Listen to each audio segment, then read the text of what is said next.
அனைத்து நண்பர்களுக்கும் பிறைசூடன் சார்பாக அன்பான வணக்கங்கள். இந்த வீடியோ பிடித்திருந்தால் லைக் பண்ணுங்கள், ஷேர் பண்ணுங்கள், கமெண்ட் பண்ணுங்கள், மறக்காமல் சப்ஸ்கிரைப் பண்ணுங்கள். வாங்க வீடியோ பார்ப்போம். குரு பயிற்சி 2024ஆம் ஆண்டு எப்படி இருக்க போகிறது என்று நாம் பார்க்க போகிறோம். குரு பகவான் ஒரு ராசியிலிருந்து மற்றொரு ராசிக்கு ஓராண்டு காலத்திற்கு ஒரு முறை பெயர்ச்சி ஆவதால் ஆண்டு கிரகம் என அழைக்கப்படுது.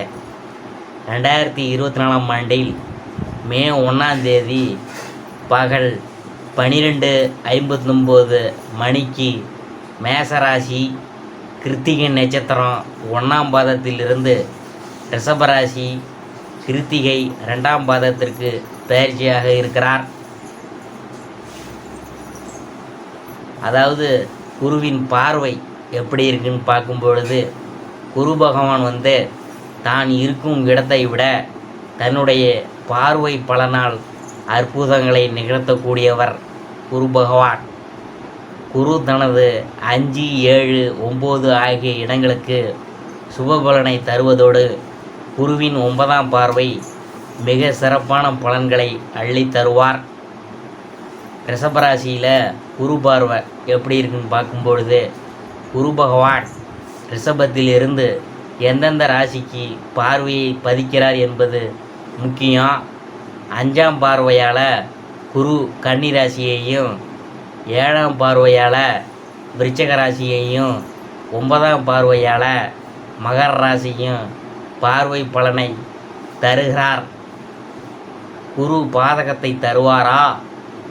தேவர்களின் குருவாக இருப்பவர் பிரகஸ்பதி என்று அழைக்கக்கூடிய குரு பகவான். குரு என்பவர் ஆசிரியர்.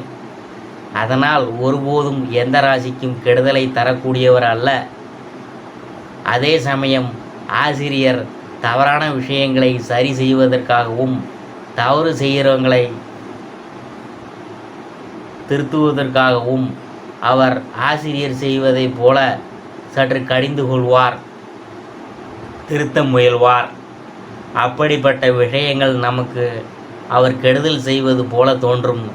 ஆனால் குருவின் செயல்பாடு முன்னேற்றத்தை தரக்கூடியதாகவே இருக்கும். குரு ஆட்சி, உச்சம், நீசம். குரு பகவான் தனுசு மற்றும் மீனராசியில் அதிபதியாக இருக்கிறார். சந்திரனை அதிபதியாக கொண்ட கடகராசியில் உச்சம் பெறுகிறார். சனியை அதிபதியாக கொண்ட மகர ராசியில் நீசம் அடைகிறார். புனர்பூசம், விசாகம், புரட்டாதி நட்சத்திரங்களுக்கு அதிபதியாக உள்ளார்.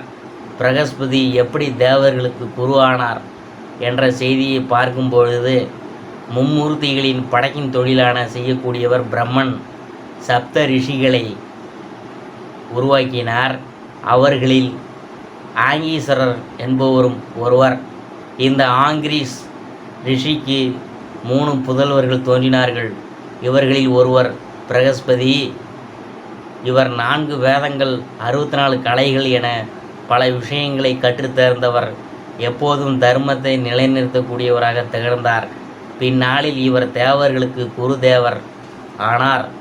சமூகத்தில் எப்படிப்பட்ட மோசமான சூழலில் யார் ஒருவர் தரமான கல்வியை பெற்று சமூகத்தில் மதிக்கக்கூடிய நபராக மாறுகிறாரோ, அதற்கு காரணமே ஒரு ஆசிரியர் அமைகிறாரோ, அதே போல நவகிரகங்களில் மற்ற கிரகங்களால் ஏற்படக்கூடிய தோஷத்தை நிவர்த்தி செய்யக்கூடிய ஆற்றல் கொண்டவர் குரு பகவான். இந்திரனுக்கு நிகர் குரு. புராணத்தில் யார் ஒருவர் இந்திரனாக வேண்டுமென்றால் அவர் சுயநலம் இல்லாமல் பொதுநலத்துடன் 100க்கும் மேற்பட்ட அசுவ தேவதை யாகத்தை செய்திருக்க வேண்டும். அதில் சிறந்தவரையே இந்திரன் என்னும் தேவர்களுக்கு எல்லாம் தலைவனாக முடியும் என்று குறிப்பிடப்படுது. அதே போல 4 வேதங்களையும் அனைத்து கலைகளையும் கற்று பல யாகங்கள், ஹோமங்களை செய்து மற்றவங்களுக்கு நன்மை சுப விஷயங்களை செய்கிறாரோ அவர்தான் தேவர்களின் குரு என்னும் அந்தஸ்தை பெற முடியும். அப்படி வேதங்களை கற்று பல யாகங்களை செய்து தேவர்களுக்கு எல்லாம் குரு எனும் அந்தஸ்தை பிரகஸ்பதி பெற்றுள்ளார். அதோடு கோச்சார ரீதியாக பார்க்கும்பொழுது மீனத்தில் ராகு, கன்னியில் வந்து கேது என்ற அமைப்பும் கும்பத்தில் சனி இருக்கும் என்ற அமைப்பும் காணப்படுது. குரு பயிற்சி பலன்களில் அடுத்ததாக நான் பார்க்க போகிறது கும்பராசி.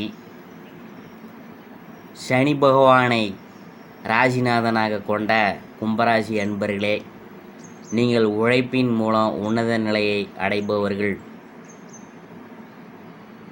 இந்த குரு பெயர்ச்சியில் செய்தொழிலில் சிறிது பின்னடைவுகள் ஏற்பட்டாலும் மன உறுதியுடன் அவற்றை சமாளிப்பீங்க. உங்களின் குறிக்கோளை மாற்றி கொள்ள மாட்டீங்க. பொருளாதாரம் சீராக இருந்தாலும் பெரிய முதலீடுகளை செய்ய வழி ஏற்படாது. குடும்பத்தினர் ஓரளவுக்கு தான் ஆதரவாக இருப்பாங்க. அதோடு கூட்டாளிகளும் பக்கபலமாக இருக்க மாட்டாங்க. எந்த முக்கிய முடிவையும் ஒரு முறைக்கு 2 முறை யோசித்து எடுக்கணும். மற்றபடி பொது காரியங்களில் ஈடுபட்டு நல்ல விஷயங்களை கற்றுக்கொள்வீங்க. அனுபவஸ்தர்களின் அறிவுரைகளை கேட்டு அதற்கேற்றபடி தேவையான மாறுதல்களை செய்வீங்க. அதனால் அனாவசிய எண்ணங்களையும் சிந்தனைகளையும் மனசிலிருந்து அகற்றணும். பழைய தாக்கங்களை மறக்க முயற்சி செய்யுங்க. மனோபலத்தை அதிகரிக்க அமைதியாகவும் டென்ஷன் இல்லாமல் இறைவனின் திருநாமங்களை ஜபித்து வாருங்க. சிலருக்கு புதிய வாகனம் வாங்கும் யோகம்லாம் உண்டாகும். குலதெய்வ பிரார்த்தனைகளை நிறைவேற்றுவீங்க. முன்கூட்டியே யோசித்து உங்கள் செயல்களை சிறப்பாக முடித்து விடுவீங்க. உங்கள் மனதில் உள்ளதை சுருங்க சொல்லி சரியாக விளக்கும் ஆற்றல் உண்டாகும். கிணற்று தவளையாக இருந்தவங்க வெளியூர் வெளிநாட்டுக்கு பயணம் மேற்கொள்வாங்க. சமுதாயத்திற்கு ஏதோ ஒரு வகையில் சேவை செய்து பெயரும் புகழும் பெறும் யோகம் உங்களுக்கு உண்டாகும். குறைவான உடல் உழைப்பு கூட நிறைவான வருமானம் கிடைக்கும். இல்லத்தில் குதூகலம் நிறையும். ஆன்மீகம் தத்துவம் போன்றவற்றில் ஈடுபடுவீங்க. ஒன்றுக்கு மேற்பட்ட இனங்களில் இருந்து வருமானம் வர தொடங்கும். அடுத்தது நான் பார்க்க போகிறது குடும்பத்திலும் வெளியிலும் உங்களுக்கு செல்வாக்கு உயரும். இல்லத்திற்கு தேவையான ஆடம்பர பொருள்களை வாங்குவீங்க. அரசு அதிகாரிகளுடனான உங்கள் தொடர்பு அனுகூலமான திருப்பங்களை கொண்டு வந்து சேர்க்கும். அதே நேரம் மனதில் கற்பனை பயங்களும் உண்டாகலாம். அவ்வப்போது எதையோ இழந்து விட்டது போன்ற மனக்கவலைக்கு ஆளாக போகிறீங்க. மேலும் ஸ்பெகுலேஷன் துறைகளில் ஈடுபட வேணாம். கடினமான உழைப்புக்கு இடையே சற்று ஓய்வெடுத்து கொள்ளுங்க. இந்த காலகட்டத்தில் சமுதாயத்தில் முக்கியஸ்தர் என்கின்ற அந்தஸ்தை நீங்கள் பெற போகிறீங்க. உத்தியோகஸ்தர்கள் அனைத்து வேலைகளையும் திருப்திகரமாக முடிக்க போகிறாங்க. வருமானம் படிப்படியாக உயரப்போகுதுங்க. மேல் அதிகாரிகள் உங்களுக்கு சாதகமாகவும் பக்கபலமாகவும் நடந்து கொள்வாங்க. மேலும் அலுவலக வேலைகளில் பளுலாம் இருக்காது. விரும்பிய இடமாற்றம் கிடைக்கும். புதிய பயிற்சிகளை மேற்கொள்வீங்க. வியாபாரிகளுக்கு இது லாபகரமான பயிற்சியாக அமைய போகுதுங்க. பொருள்களின் விற்பனை நல்ல முறையில் நடக்கும். வாடிக்கையாளர்களின் தேவைகளை புரிந்து கொண்டு அதற்கேற்பவாறு விற்பனை முறைகளை கையாள்வீங்க. என்றாலும் கூட கூட்டாளிகளை அதிகம் நம்ப வேணாம். அரசியல்வாதிகள் சிரமமின்றி வெற்றிகளை பெறுவீங்க. சிலர் புதிய பதவிகளில் அமர்வீங்க. தொண்டர்களின் ஆதரவும் கட்சி மேலிடத்தின் ஆதரவும் இருக்கிறதுனால உங்களின் எண்ணங்கள் நிறைவேறும். புதிய பயணங்களை மேற்கொள்வீங்க.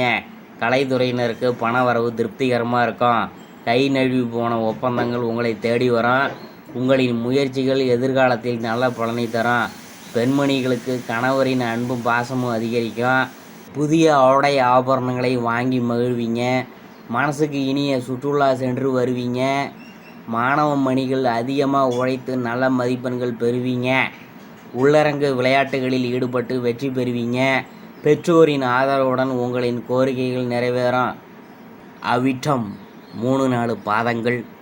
இந்த குருப்பெயர்ச்சியால் நீங்கள் செய்த வேலைகளை மற்றவங்க செய்ததாக கூறி நல்ல பேர் எடுத்துக்கொள்வாங்க. கவனம் தேவை.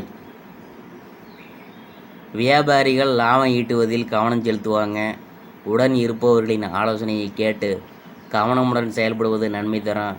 வியாபாரம் தொடர்பான அலைச்சல் ஏற்படலாம். வெளியூர் பயணங்களால் லாபம் அடைவீங்க. லாபத்துக்காக காத்திருக்கும் விவசாயிகள் மகிழ்ச்சி அடையும்படியான விற்பனை இருக்கும். உடன் இருப்பவர்களுடன் கவனமாக பழகுவது நல்லது. மற்றவங்களை அனுசரித்து செல்வது நல்லது. வேலையில் திருப்தி உண்டாகும். பிள்ளைகளின் கல்வியில் ஆர்வம் காட்டுவீங்க. அடுத்தபடியாக நாம் பார்க்க போகிறது சதயம். இந்த குருப்பெயர்ச்சியால் எந்த காரியத்திலும் கவனமாக இருக்கணும். பெரியவங்கள்ட்ட நல்ல பேர் எடுத்து மகிழ்ச்சி காண்பீங்க. மனம் தெளிவடையா. எல்லா வகையிலும் நல்லதே நடக்கும். பண வரத்து அதிகரிக்கும். எதிர்ப்புகள் விலகும். நண்பர்கள் மூலம் உதவி கிடைக்கும்.